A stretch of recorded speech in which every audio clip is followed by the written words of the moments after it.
Quem são os intersexos? O que é distúrbio de diferenciação sexual? O que é anomalia de desenvolvimento sexual? Eu vou tentar tirar todas essas dúvidas hoje. Meu nome é Ana Binato, sou estudante de farmácia e estou me aprofundando na questão de DDS, distúrbio de desenvolvimento sexual. O vídeo agora é para ser básico.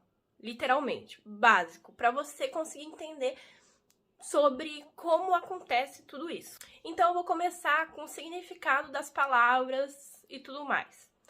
Você sabe que nosso corpo é constituído de células, e nessas células tem núcleos, e nesses núcleos tem o DNA.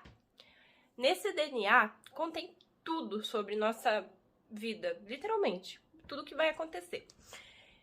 Isso está nos cromossomos, e os cromossomos são constituídos de genes, ok?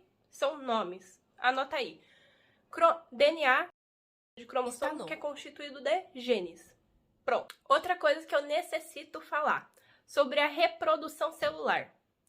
Você sabe que a gente era uma célula na barriga da nossa mãe. Depois a gente foi crescendo. Esse crescendo a gente fez por mitoses, que são reproduções celulares que fazem uma célula 46, com 46 cromossomos, ficar com 46 cromossomos no final dessa reprodução. Se você não sabe, a gente tem 46 cromossomos. Outra reprodução celular que a gente tem é a meiose. Só que essa meiose é feita apenas lá na questão sexual, que é uma célula que vai produzir os gametas. Quem são os gametas? Espermatozoides e óvulos, ok? Então, essa meiose vai partir de uma célula de 46 cromossomos e vai se transformar em uma célula de 23. Se você não sabe, o óvulo e o espermatozoide tem 23 cromossomos. Outra coisa que eu preciso falar. A gente é composto por 3 sexos. Sim, 3 sexos. Fenotípico, gonodal e cromossômico. O fenotípico é a nossa face, né, as nossas partes íntimas.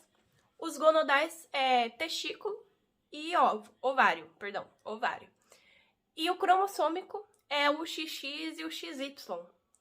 Mas pode ter um problema aí no cromossômico que eu vou explicar agora. Essas alterações podem ser numéricas ou estruturais. As numéricas já fala por si só. É nos números de cromossomos. A gente tem 46, certo? Mas a gente pode ter 47, a gente pode ter 45. E eu vou explicar pra vocês, eu vou dar exemplo pra vocês mais tarde. A gente pode ter as estruturais, que tá na estrutura do cromossomo, que eu também vou te explicar. Os erros nos cromossomos na questão numérica pode estar relacionada à questão da meiose e da mitose. Lembra que eu falei agora há pouco? Então, no erro meiótico, ele vai fazer com que tenha um cromossomo a mais ou a menos, né? Logo ali no espermatozoide ou no óvulo, tá? E no erro mitótico, quando os dois gametas normaizinhos se fundiram, se juntaram, fertilizaram, fecundaram, vai na mitose, na reprodução, vai ter algum erro ali que aquele cromossomo vai duplicar ou vai deletar, né? Vai sumir. E nesses casos vai ter mosaicismo e quimerismo, ou quimerismo, que é o que, Ana? É uma pessoa com vários tipos, né? Vai ter uma célula que é de um jeito, outra célula que é de outro jeito. Basicamente isso. Uma célula de um jeito, uma célula de outro jeito. Só. E os erros estruturais, Ana, o que é? Os erros estruturais são deleção, duplicação e inversão ou translocação. Exemplo didático. Esse é um cromossomo. O que vai acontecer com a deleção? Esse gene vai sumir, né? Essa parte do cromossomo vai sumir. Com a duplicação, esse gene vai multiplicar, entendeu? Multiplicou. E olha só o que acontece com a inversão. Presta atenção, ó. Um cromossomo, outro cromossomo. Essa parte colorida mudou de cromossomo, mudou de casinha, entendeu? Esses são os erros ocorridos nos cromossomos que fazem ter a DDS. Esses erros no cromossomo fazem o erro gonadal, que fazem o erro fenotípico. Explicando rapidinho o desenvolvimento gonadal e fenotípico para vocês entenderem. Primeiro, a gente tem uma gônada indiferenciada. Ela vai sofrer ação do gene SRY, uma partezinha do cromossomo Y do homem, ok? Quando a gônada indiferenciada sofre ação do SRY, ela se transforma em testículo. O testículo vai fazer o quê?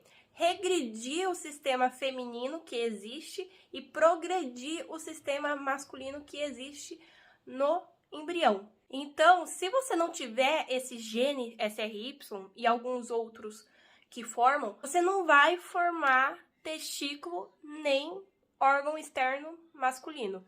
Só se o embrião sofrer ações andrógenas com medicamento ou com uma disfunção em uma enzima, né, uma célula, você vai ter virilização, vai formar um órgão externo masculinizado. A questão da enzima é a questão da hiperplasia adrenal congênita.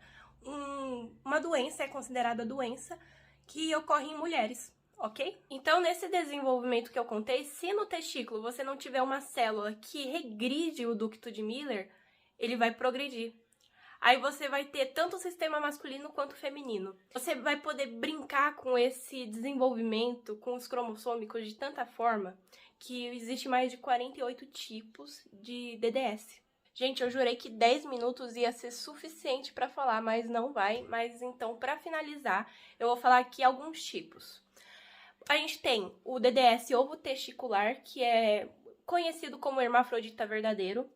Temos o DDS-XX, DDS-XY, a hiperplasia adrenal congênita, que eu falei agora há pouco. A gente tem a síndrome de Klinefelter, que é uma síndrome com cromossômica numérica, XXY. A gente tem a síndrome de Turner, que é só um X. A gente tem várias variações, a gente tem várias coisas, tanto que a gente tem mais do que 48 tipos de intersexo. A intersexo é a pessoa que tem o DDS, tá? O distúrbio de diferenciação sexual. Diagnosticado isso, a gente precisa passar por uma equipe multidisciplinar. O que significa isso? É basicamente vários profissionais que juntos vão resolver e vão acalmar o paciente, né? Um psicoterapeuta, um endocrinologista, geneticista, ginecologista, tá? E nisso vai ver se precisa de uma cirurgia, só que não vai dar tempo de eu falar sobre isso. Se vocês querem mais, eu trago vídeos, assim, nesse estilo, para falar sobre a questão cirúrgica, a questão sobre a nomenclatura e tudo mais, tá? Deixem suas dúvidas aqui nos comentários, curtam e compartilhem, que assim eu vou ver se vocês querem mais sobre isso.